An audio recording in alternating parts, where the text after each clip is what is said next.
Et bonjour les amis, mes frères, tout ça, la famille de Dieu, tout ça, bonjour à vous. Je vais vous parler des œufs de Pâques aujourd'hui. Vous savez, nous, les familles chrétiennes, bien souvent, euh, j'ai pas fait de statistiques, mais beaucoup de nos enfants, ben, ils deviennent pas chrétiens. On ne devient pas chrétien de père en fils, hein. Normal, hein, on n'est pas chrétien. On le devient, mais on est beaucoup là pour les faire fuir. Et certainement, s'en rendre compte. Alors, les œufs de Pâques. Quoi, les œufs de Pâques? Maintenant, et chrétiens, certains chrétiens ou chrétiens lambda, c'est pas péjoratif ce que je veux dire, ben ils font pas les œufs de Pâques. Non, non, c'est pas écrit, il faut arrêter, c'est pas écrit. Il faut arrêter, c'est pas écrit. Alors, on va pas sacrifier un quelconque dieu en faisant des œufs au chocolat. On va pas sacrifier, pas du tout. Il y en a qui ont fait qui ont institué les œufs en chocolat, et on s'en fout l'origine. On s'en fout.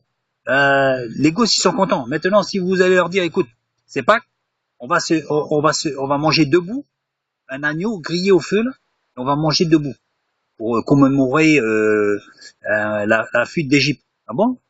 On est juif, papa? Non. On a fui l'Égypte? Non, mais c'est pareil. On a fui le monde.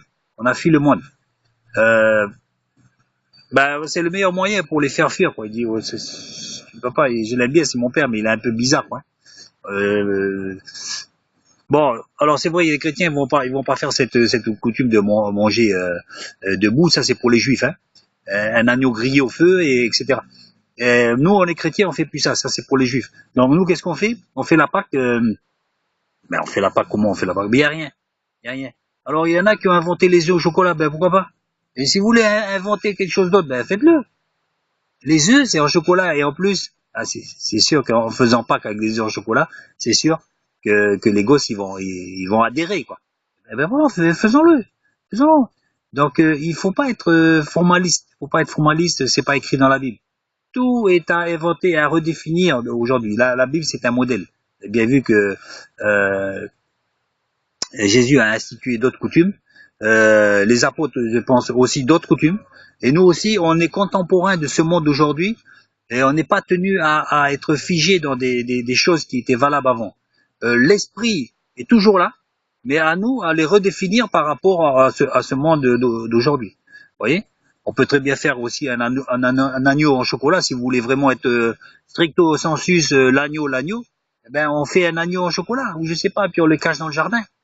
Ou alors je sais pas, rien n'est figé. Rendez-vous compte qu'une religion qui est figée, d'ailleurs c'est ce que bien les religions chrétiennes sont aujourd'hui, on sait exactement avant de rentrer à la salle comment ça va être. On va rentrer, on va s'asseoir toujours au même endroit, alors cantique, serment, un petit cantique, la quête qui passe, au revoir, bonjour, salut, ça va, oui, moi aussi ça va bien, à la prochaine. Et ça barbe, ça commence à gonfler, quoi. Ça, c'est bon pour certaines fois. Mais un culte, ça doit être toujours différent. Pourquoi? Parce que le culte doit être dirigé par le Saint-Esprit. Et quand on a le Saint-Esprit, on sait que la parole est inspirée de Dieu. Hein? On n'a jamais dit que c'est la parole 100% de Dieu. Elle est inspirée. Et aujourd'hui, vous êtes aussi inspiré aussi de Dieu par le Saint-Esprit. Donc c'est à vous à ne pas vous laisser euh, inculquer des choses, mais être renouvelé, comme dit la parole, renouvelé constamment. Renouvelé. C'est à vous d'adapter. Vous êtes maître du jeu. Personne n'a dit qu'il fallait définir ce que le pasteur a dit ou ce que la Bible a dit, parce que la Bible, on la comprend très mal parfois.